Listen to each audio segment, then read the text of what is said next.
2023년 9월 8일 금요일 달코라 뉴스입니다.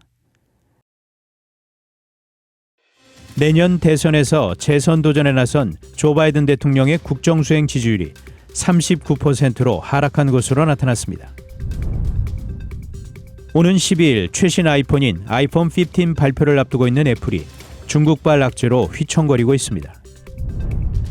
치솟는 등록금에 비해 졸업장이 안정적인 취직을 보장해주지 않자 대학 교육의 회의적인 인식이 늘어난 것으로 보입니다.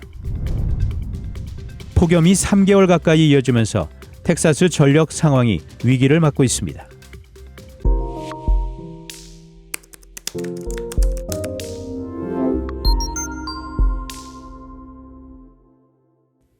내년 대선에서 재선 도전에 나선 조 바이든 대통령의 국정수행 지지율이 39%로 하락한 것으로 나타났습니다. CNN과 여론조사기관 SSRS가 지난달 25일부터 31일 미국 성인 1,503명을 대상으로 실시해 7일 공개한 여론조사 결과 이같이 나타났습니다. 이는 지난 7월 41%에 비해 2%포인트 하락한 수치이며 올해 실시된 CNN 조사에선 최저치입니다. 바이든 대통령의 국정수행 지지도는 지난해 중간선거 이후였던 12월 46%까지 회복했다가 이후에는 계속 하락세를 보이고 있습니다. 오는 12일 최신 아이폰인 아이폰 15 발표를 앞두고 있는 애플이 중국발 악재로 휘청거리고 있습니다. 중국이 공무원은 물론 국영기업 임직원, 정부 관련 단체 임직원에게까지 아이폰 사용 금지령을 내렸기 때문입니다. 특히 애플이 세계적 불황으로 아이폰 15을 덜 제작한 것으로 알려져 중국발 충격은 설상가상이 될 전망입니다. 치솟는 등록금에 비해 졸업장이 안정적인 취직을 보장해주지 않자 대학 교육의 회의적인 인식이 늘어난 것으로 보입니다. 뉴욕타임즈는 최근 미국 대학 진학에 대한 선호도가 낮아지고 있다고 보도했습니다.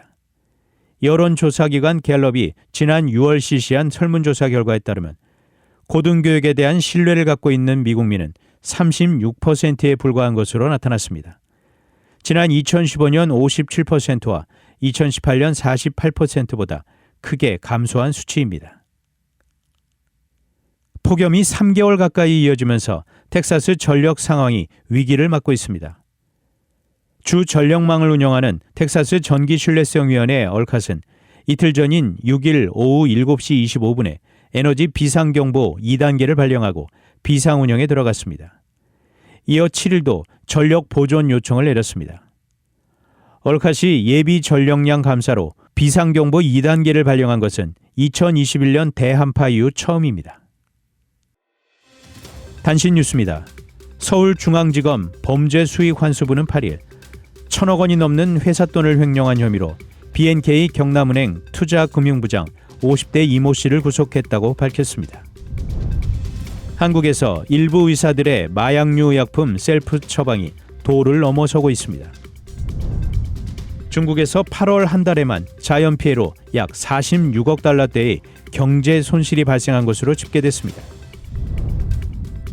이집트가 급격히 불어난 인구 탓에 경제 위기 우려가 제기됐습니다.